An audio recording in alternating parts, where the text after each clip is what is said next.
Minneapolis or St. Paul? St. Paul is the one that you marry. Minneapolis is the one that you go out and have some fun with. Oh. In the opposite order, yeah. For me, I grew up on the north side of Minneapolis. Really a wonderful time in my life.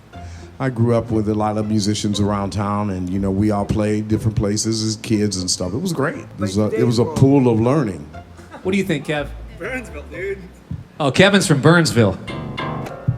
Yeah, I mean, I've lived in Minneapolis for the last 16 years. I'd absolutely live in St. Paul as well. To me, they blend together. It's just kind of one big city. But St. Paul's a little bit older. It's got some cool stuff. Like, they preserve their buildings a little bit more. That's right. But it closes down early. So Minneapolis is a little bit more of the hang.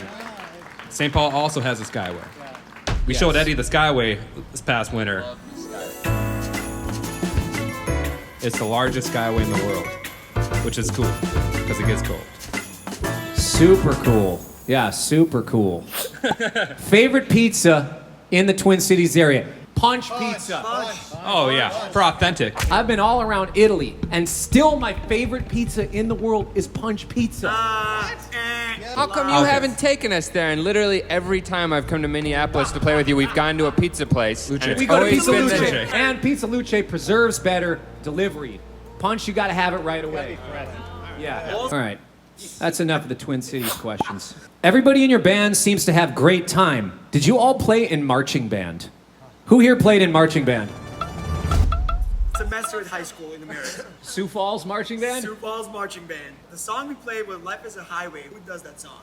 Well, it depends. Rascal Flatts is kind of the popular version off of the Cars movie. Yeah. I started with the bass drum. The instructor did not know I was a drummer. So he kind of like, oh, I hear this immigrant kid who says he plays drums. Take the bass drum. So I took the bass drum, and then randomly I go on the snare drum during like practice, and then just kind of says, he's like, what? I'm like, I told you I play drums, man. I got upgraded to lead snare. I was center snare. I played tenors also. I think marching band is the reason why my time is the way that it is, and the reason why I have an awareness to time.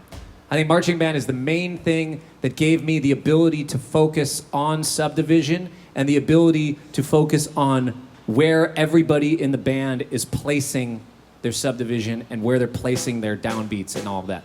Because if you are the person in the middle, you are the one responsible for playing the time. And all these snares are tuned way high. So if anybody is off a little bit flamming, you have to know, oh, the second person down is rushing every time the E's and the U's hit. Or the third person down that way is always playing a little bit behind because their chops aren't up. That time feel has to be so much in time because of how exact it is. You don't really have the push-pull. In our band and in most pop music, we have a lot of push-pull in the groove. Where we place things is very important, but our awareness of where everybody is placing things is equally as important. Sonny, you never marched? Growing up, we had radio, so I was always listening to radio, but I would just rock on the couch and bump the couch, you know? I mean, like, really rocking the couch. And mom said, boy, stop all that rocking on the couch. People thought I was crazy or something, but you see me, you come in, you know, the friends come in and say, what's wrong with that boy? He's bumping the couch.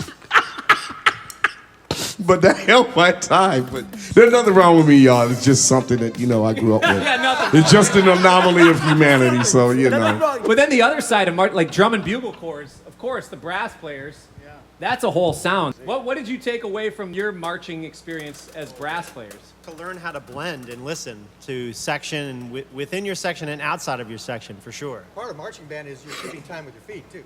But that really helps you to lock in. Absolutely. Like walking and chewing gum at the same time. Except you're playing trombone. Yeah, Same difficulty.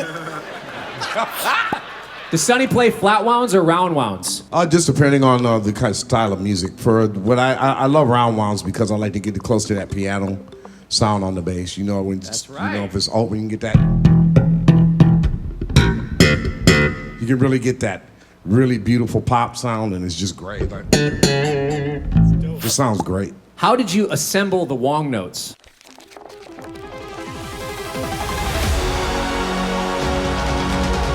Kevin and I went to college together. Petar and I went to college together. The first time I ever played with Sonny was playing at Mystic Lake Casino with a jobbing band. Oh, that's right. Playing for like 4 hours where nobody's really listening to what you're doing. Just walking by trying to get to the machines. Oh yeah, they have an actual decibel meter. They're like, yeah, turn your amp down. Right. Eddie, I first met at Brooklyn Bowl. He came and sat in with Wolfpack. Kenny, I first met playing at a church in Minneapolis. Sam, I first met, I did some stuff right on the East Coast, and we used a Philly horn section. That's how I found Sam. And Jay, same sort of thing. I met Michael on an Easter Sunday church gig, because that's when they bring in the brass. Right. Particularly the trombone. That's exactly true. That's our New Year's Eve, baby. Nêgah, I met on The Late Show, right?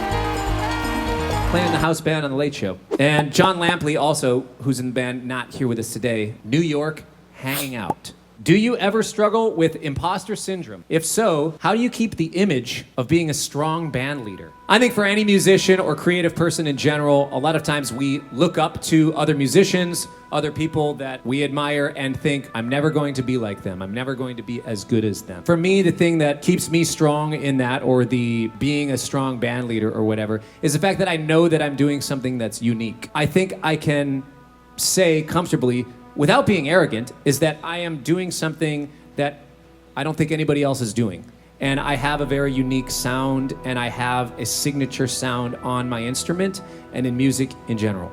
I don't know of any other rhythm guitar-led band on the earth, let alone a rhythm guitar-led big band sort of thing. It's a unique arrangement in general as far as instrumentation, but also my voice on the instrument is one that I feel is unique. And even though I might not feel that I'm very good sometimes, or I might not feel like I'm doing something that's valuable, the one thing that I do always have is that I know I have a fingerprint, and I know that I have a unique voice. That is kind of how I think people stand out as artists and musicians, is that they have something unique that they bring to the table that nobody else does. Anybody else deal with imposter syndrome? Nah. Nobody wants to talk about it. Nobody wants to face it.